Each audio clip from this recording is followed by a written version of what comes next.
Monsieur le président, monsieur le ministre, madame la rapporteure, le monde réel voit sa part réduire chaque jour dans notre existence au profit du monde virtuel. En 2019, les Français ont passé en moyenne plus de 2 heures par jour sur internet. Rien n'indique d'ailleurs que cette tendance soit appelée à s'inverser.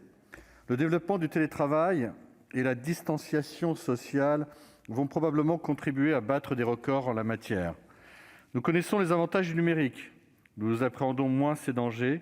La proposition de loi du président Lafon poursuit l'objectif de mieux informer les consommateurs sur le niveau de sécurité des services qu'ils utilisent. La commission a introduit un mécanisme de score qui a l'avantage d'apporter plus de clarté. Il me semble que ce dernier point est assez symptomatique. Le sujet n'est pas lisible. Hormis certains spécialistes, très peu d'entre nous connaissent le fonctionnement des outils numériques. Nous savons les utiliser. Les concepteurs veillent d'ailleurs à produire des logiciels très ergonomiques, mais nous ignorons les principes qui régissent ce monde particulier qui est encore naissant à bien des égards. L'information du public sur les risques est une avancée qu'il nous faut soutenir. Elle implique toutefois un travail conséquent parce qu'il sera nécessaire d'établir, mais aussi de mettre à jour ces diagnostics. Cela exigera des efforts prolongés.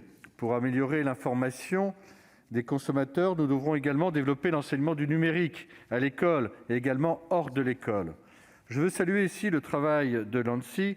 L'agence veille à la fois à la protection des opérateurs d'importance vitale et travaille à développer en France la culture de la cybersécurité en faisant connaître les bonnes pratiques et les bons outils. Les responsables de la sécurité des systèmes d'information sont encore trop nombreux à pouvoir plaisanter en disant que la plupart des failles se situent entre la chaise et le clavier. Sans une bonne connaissance de l'outil, il est difficile de se prémunir des risques. En vérité, il est probablement impossible de se prémunir totalement contre le risque cyber. Suite aux révélations d'Edward Snowden, les services de renseignement russes ont résolu de commander des machines à écrire mécaniques. Alors, sans nous condamner à un retour à l'âge de la pierre, les spécialistes de la cybersécurité font de la résilience l'une des composantes essentielles de la défense et personne n'est immunisé contre une cyberattaque. Il s'agit donc aussi de savoir se relever lorsque l'agression a réussi. Tout comme l'évaluation du risque et les moyens d'y faire face, la résilience implique de développer une culture numérique.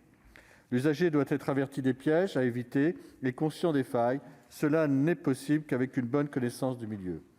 Le cyber est un espace à part entière où les enjeux sont multiples.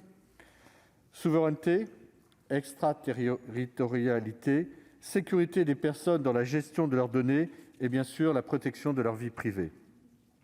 Aujourd'hui, nous sommes de plus en plus dépendants des services numériques, souvent étrangers. Il est urgent de maîtriser pleinement, avant qu'il ne soit trop tard, cet outil.